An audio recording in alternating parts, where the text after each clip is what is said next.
Earning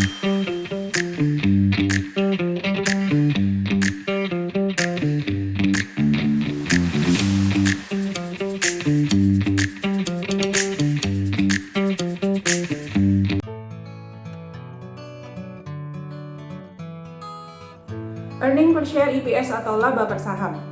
Rasio ini dianggap penting karena banyak dipakai untuk mengukur profitabilitas atau kekuatan perusahaan. Rumus EPS adalah laba bersih setelah pajak dikurangi dividen dibagikan dengan jumlah saham yang beredar. EPS perusahaan berbanding lurus dengan income-nya. Jika perusahaan mampu meraup untung berlimpah, maka EPS mereka pun tinggi. Begitu juga sebaliknya. EPS juga menjadi nilai atau nominal uang yang diterima investor ketika pembagian keuntungan di akhir tahun. Dari penjelasan di atas, secara umum, EPS digunakan untuk melihat kemampuan perusahaan menghasilkan keuntungan dan berguna sebagai acuan investor untuk mengamati prospek sebuah saham.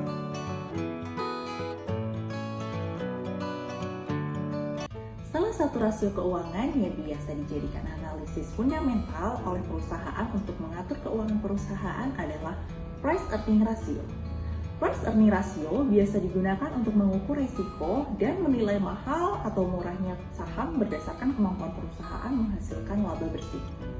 Artinya, kamu bisa memanfaatkan price earning ratio ini untuk memutuskan apakah kamu akan berinvestasi pada perusahaan tersebut atau tidak. Price earning ratio juga bisa diartikan sebagai variabel yang menggambarkan psikologis pasar, yaitu berupa ekspektasi serta persepsi pasar terhadap suatu saham. Hal ini dapat kita lihat saat suatu saham harganya justru turun, saat laba perusahaan cenderung naik, atau sebaliknya.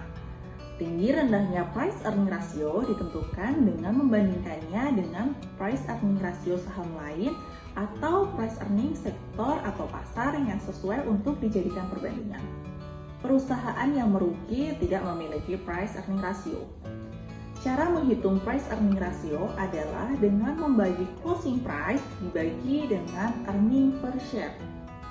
Sebagai contoh, katakanlah ada perusahaan PTA dan PTB yang beroperasi pada sektor yang sama dan mempunyai harga saham per lembar dan earning per share yang berbeda-beda.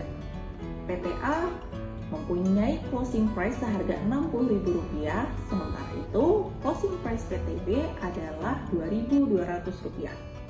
Lalu rasio earning price pada PTA selama 1 tahun adalah Rp4.000, sedangkan rasio earning price untuk PTB sebesar Rp100. Berdasarkan contoh di atas, maka perhitungan price earning ratio PTA sebesar 15 dan PTB sebesar 22. Berdasarkan hasil perhitungan di atas, bisa kita ketahui bahwa price earning ratio PTA ternyata lebih rendah daripada price earning ratio pada PTB. Dengan memahami price earning ratio, kita jadi lebih jeli lagi dalam mempertimbangkan emiten mana saja yang memiliki potensi dalam memberikan kamu keuntungan jangka panjang ketika memutuskan untuk berinvestasi saham pada perusahaan tersebut. Rasio lainnya yang perlu diketahui adalah ROE atau Return on Equity yang merupakan pembagian antara net income dengan common equity. Contohnya, apabila suatu perusahaan memiliki ROE sebesar 20%, maka perusahaan tersebut dapat menghasilkan profit 20% dari nilai uang yang telah diinvestasikan oleh para investor. Sehingga apabila ROE semakin tinggi, maka akan semakin efisien perusahaan dalam menghasilkan profit kepada para shareholder. Selain itu, ROE juga dapat digunakan untuk mengukur kredibilitas perusahaan dalam mengelola aset dan juga dapat digunakan sebagai pembanding dengan kompetitor lainnya. Rasio berikutnya yang dapat kita gunakan untuk mengukur kesehatan perusahaan adalah rasio hutang terhadap ekuitas. Hutang perusahaan tidak selamanya buruk, apalagi jika digunakan secara tepat dan didukung kondisi ekonomi yang baik.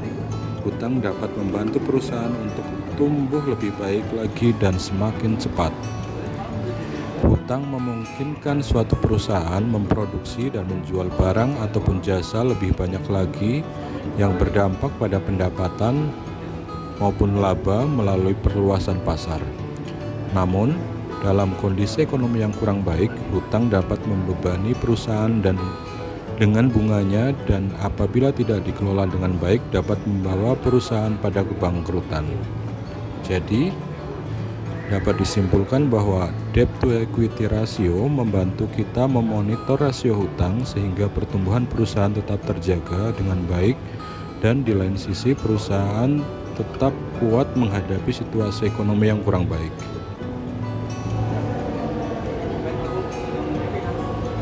Teman-teman, demikian sharing dari kami tentang financial ratio yang dapat digunakan untuk mengukur tingkat kesehatan suatu perusahaan.